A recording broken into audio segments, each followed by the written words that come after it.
Hey guys, welcome back to the podcast. Again, I have changed the name, but I'm not going to reveal it anytime soon because, again, I try to keep, changing it a bit with the name. Currently, it's called Fan City Gunner Pod, but I felt like, it's not really... I want to make it myself in terms of, instead of making it as like a city, I want to make it myself, trying to branch off this podcast wherever you guys are at, and hopefully listen to this podcast around the world. So the name of the podcast will be soon revealed, hopefully by next week, with a new different design. Hopefully it will be hopefully I will launch that as like an official launch, and of course I can probably abandon the the names I have, like Van Gooner, Van City, whatsoever. Yes, I'm gonna make it. I'm gonna make the podcast pretty much, around my own name. So, I would think that's better. So let's talk about the game today against Oxford United. I believe they haven't faced each other for more than 20 years or around 20 years.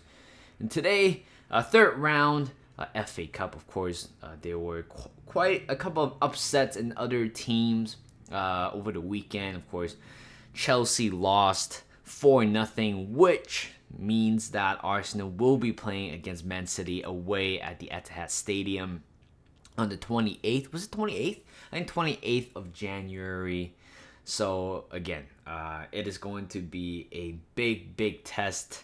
I know Arteta said that where they're trying to focus on pretty much every competition, but based on the road that we're getting, based on the teams that we're picking, I don't think we might have a chance. Of course, losing to Brighton in the third round, the fourth round in the Carabao Cup, and then later on FA Cup away this time against Man City. It is going to be a very tough battle, so I'm sure that Arsenal will not be winning that game, which is totally fine. I feel like it's more important to focus on the league right now.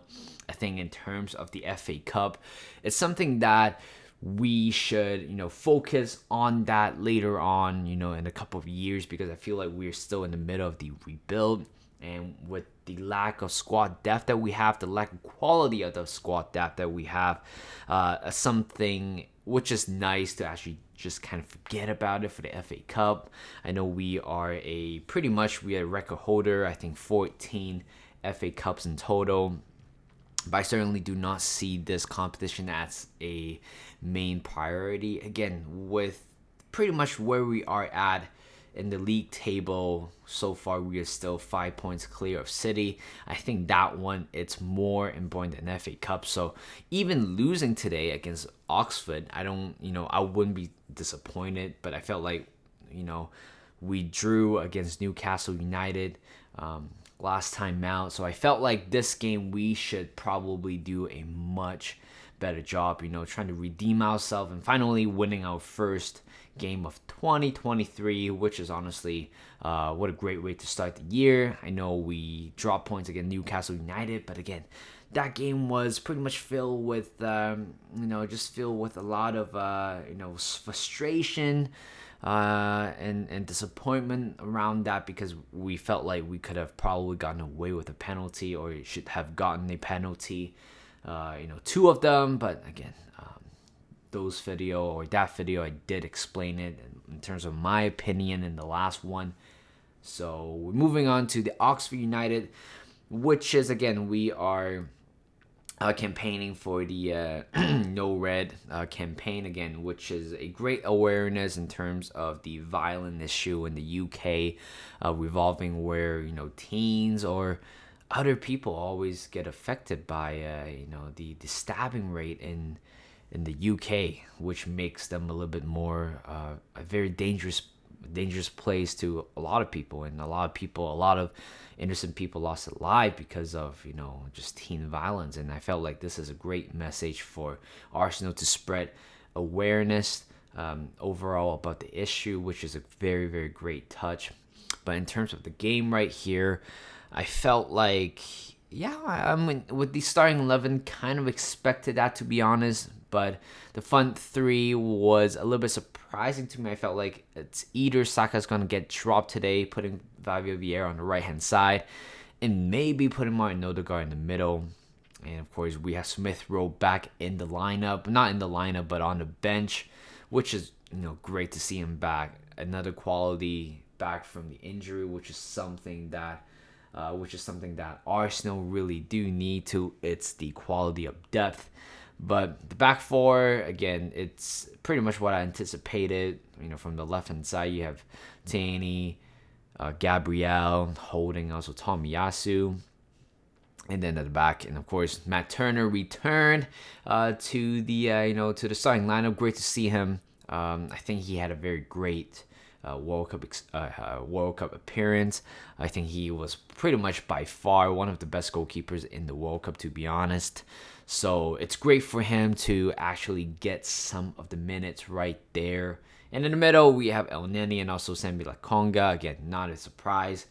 But, of course, the front four, the front three are pretty much what I said early on. In the first half, I felt like we were started off a little bit slow, a little bit clunky, the way how we control the ball. And I felt like Oxford did, pretty brightly in the first half. The fact that they were trying to scrap our players off, putting a lot of physical battle into a lot of players. And I think Oxford did an amazing job on that.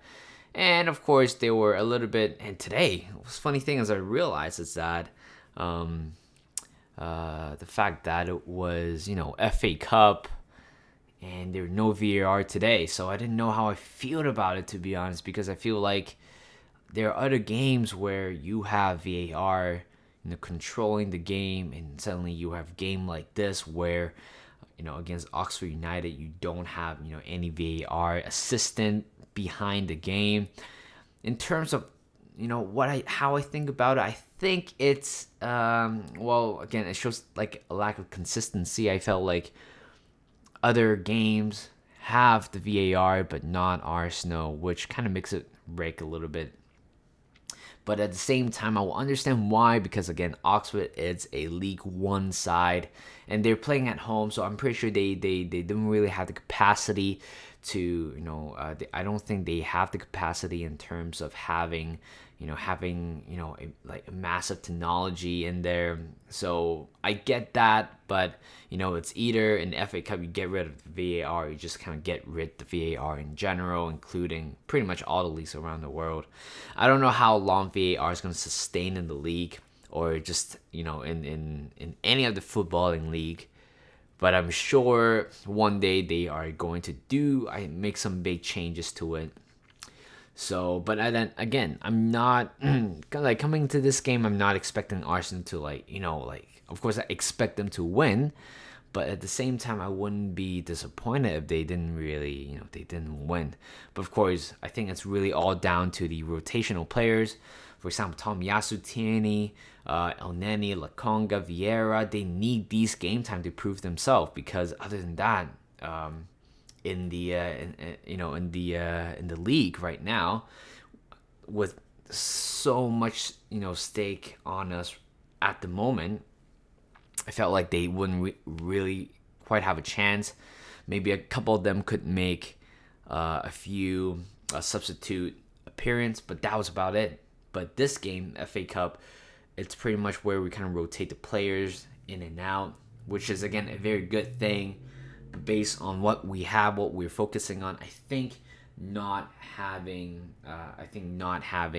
any cup competitions, kind of get rid of it would be amazing.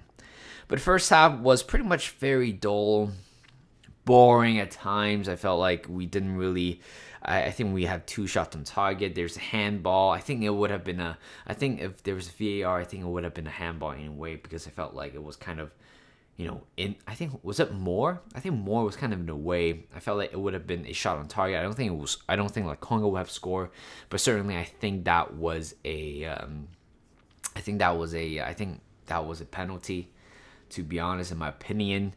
But more than that, I think the first half was just kind of nothing going on, to be honest. Like physical battle against, I'm sure Oxford United definitely do have quite a lot of physical, quite a lot of physical bodies in the way. You can see Anderson on the right hand side, the way how he dealt with Martinelli, which shows another tough battle against Martinelli, because you guys can see Martinelli wasn't at his sharpest today. You guys can probably witness that. Same as Saka, which is totally fine. Like, I don't know how we are going to deal with with our second team, because there's a massive drop off in terms of quality and technical ability in comparison to the first team and also the second team, which is something that we're going to be worried about this year. But hopefully in the next couple of years, we don't quite have to think about or concern about that type of quality of depth, because I feel like a lot of them could have been in the last year of the last year for the club. I think Rob Holding should be gone by now. I think he has been he is great as the courtesy of Rob Holding in the last 5 minutes, where you just need one more extra body in the box to defend. Yeah, he can do a very good job on that, but we can't really rely on Rob Holding anymore in terms of the way he play. I know he has been with the club for 7 years. Is it 7 years? And Muhammad Al-Nani, again, a great work ethic, great professional, and I know he scored today, but we'll talk about that. But I think right now, he has an option to extend his contract, but I doubt Arsenal is going to go there, which is totally fine. I think El-Neni has been with the club for 7 years and a little bit more. I think was signed in 2016 January. I still remember that move. He was the only player that we signed. Of course, the first goal he scored was against Barcelona in the Champions League, last of 16. But again, he doesn't have the quality that we need, which is totally fine. He has been a great servant for the club, but I don't think he should be staying with the club next year. When you talk about when he should be playing, I think he should be playing against games like this, for example, or any games that we play against a very low tier team. Then yeah, he can feature in it. But when in terms of Premier League, I don't think he is there anymore. He might be okay when he first joined with Arsenal, but I think he is in his early 30s or late 20s now. So I think it's time to move on from him. Lokonga, again, I don't think he kind of suits Arsenal anymore. So I did talk about how I really wanted Sammy Lokonga to succeed as either as a number 6 or as a number 8, but again, his performance today has been stale. Nothing particularly wrong with his performance, but nothing much that we can see based on his performance. Vieira, again, 35 million. We signed him from Porto over the summer, and again, I'm sure he still needs to improve his physique, and of course, more of an adaptation to English football, which is something that he still needs to quite adapt. And I believe Arteta yesterday in the press conference believed that Fabio Vieira is ready for the physical battle, which is, again, it takes time. And I certainly believe in Fabio Vieira. The way today he played was amazing. Despite pretty much he had a relatively subpar performance in the first half. But yeah, that was about it in the first half, because we didn't do much. I thought it was quite boring, to be honest. Usually in this circumstances, a few years ago, I would have probably just walked away from my TV, but decided to stay to see whether if we make any improvement towards the last part of the first half. Nothing happened. Boring. I don't remember any specifics about the first half. And second half, we started out pretty nicely, to be honest. For the first 10 minutes, we were just kind of compressing Oxford on the left-hand side. But again, you guys can see there's a bit of more of an energy in terms of our wingers and Fabio Vieira as well, which is honestly great. I feel like my team, Arsenal, should have do better in terms of this kind of a situation where we weren't performing in the first half, very mediocre. Having the threat of losing this game and just kind of redeem ourselves within 10 minutes after the second half. And of course, ideally for today's game, I really do want that. You know what? In the first half, we score a couple of goals, and then later on, first half scoring a couple of goals, and then later on we were later on we can throw in some youngsters as well. I think we have Dewberry, Hall. Is it Dewberry? I don't know. I'm not quite sure.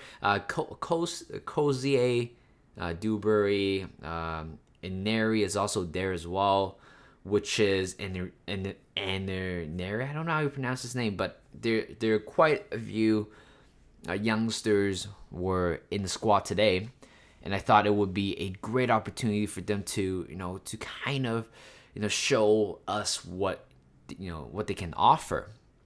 But again, with the team that we have, I don't think it's with the scoreline that we have, I don't think it's possible to do that at that certain moment. But the first goal that we score, Fabio Vieira, what a great cross, what a great free kick cross right there. Elneny is right there, pretty much unmarked, and he scored the first goal. I thought Tomiyasu got the head to it towards the end, but it was Elneny who got the ball, which is amazing.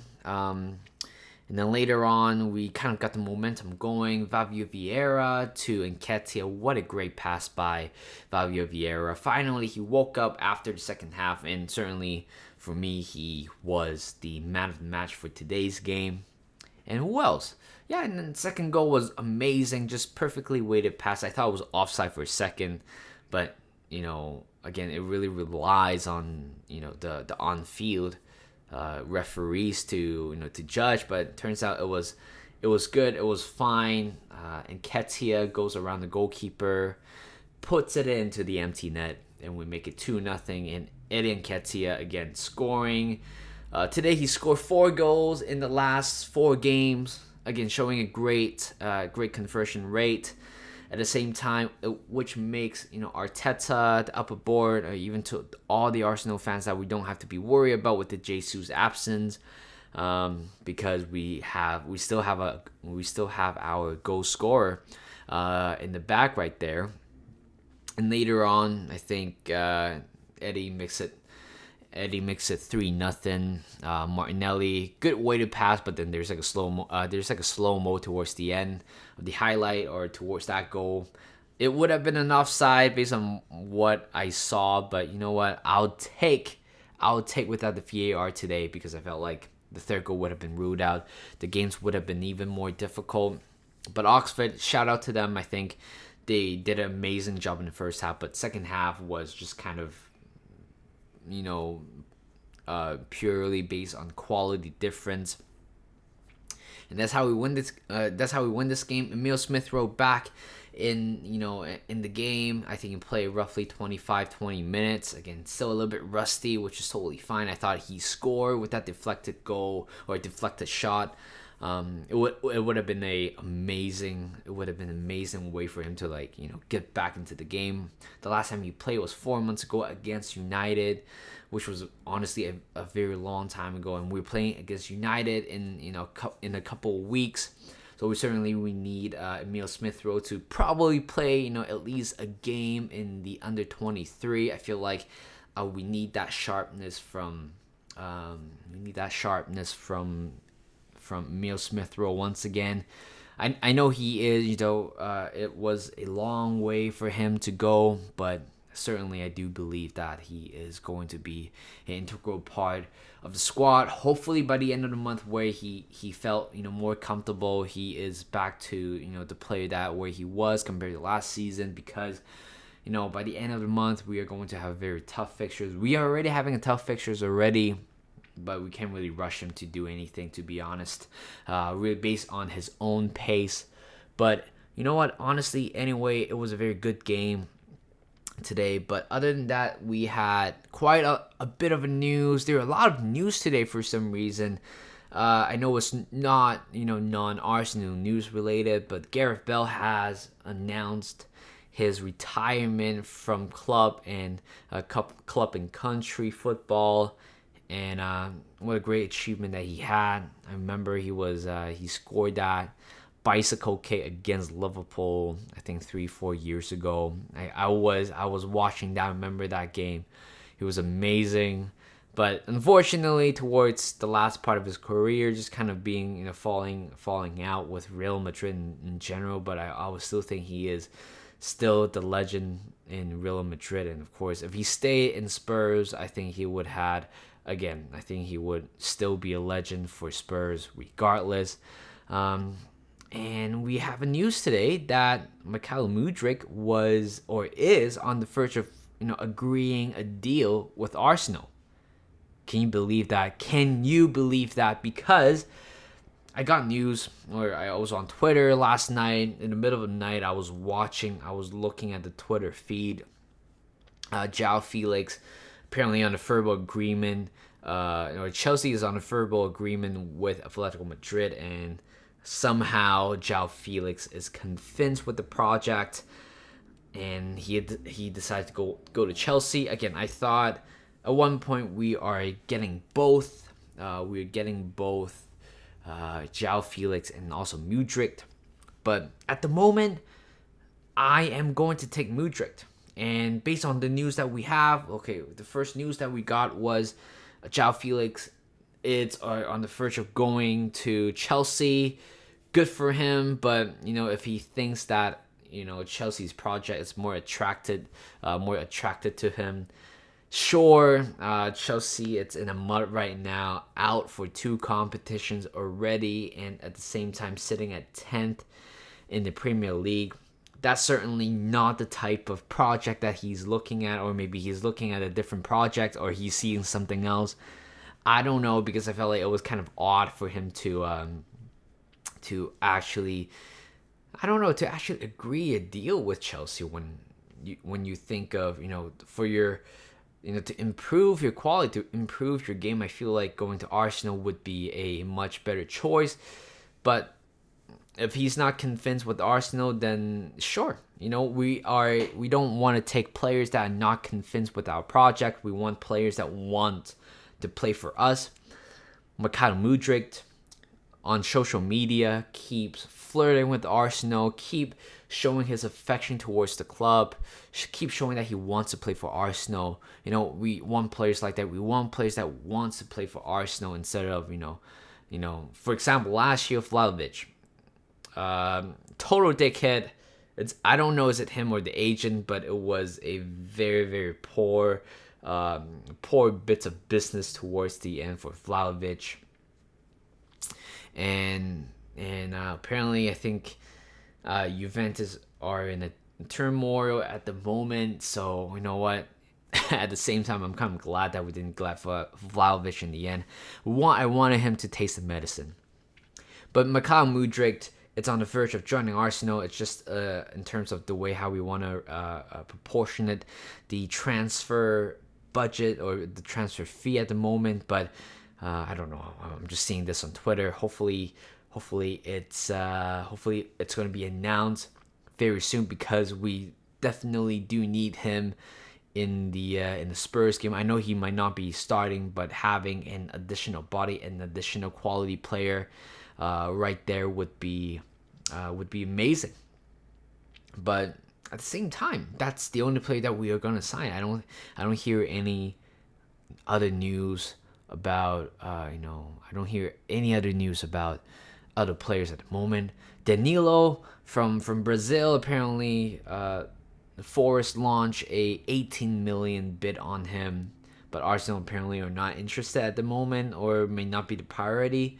At the same time, I kind of see that coming, because we do have Declan Rice. If if we enter into Champions League football, we are pretty much we can attract players like Declan Rice and play as a CDM, which is something that eventually it might happen. So losing to Danilo at the moment I think it'll be okay, to be honest.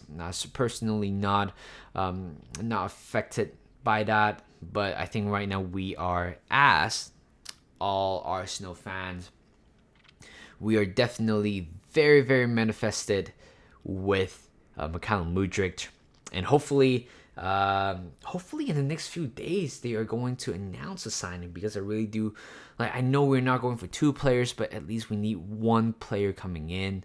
I was a little bit worried when Chelsea was about to hijack the deal, but at the same time, I think I've been reading more and more news about it. I felt like Chelsea is not going to bid on a player that is not convinced with them, which is honestly great. And of course, which is totally fine, to be honest. And yeah, we just need to sign 1 player. That's it. I think it'll be okay. I don't think Arsenal will sign anybody else except for Mudryk at this moment. Arsenal's still leading the race, but we just need that. Here we go. News from Fabrizio Romano, until we get that confirmation that he is going to play in the famous red and white jersey. So thank you guys for watching. Next game we are playing against Spurs. Away from home. This is going to be a tough battle on a Sunday morning in Vancouver, 8:30. I think that was a good time as well. So hopefully Arsenal is going to get a W, because I feel like we need to get back on track. I know we dropped points against Newcastle United, but we just need to get back on track. So thank you guys for listening. Hope you guys enjoyed this podcast. Leave a like, subscribe to this channel, and I will see you guys in a bit.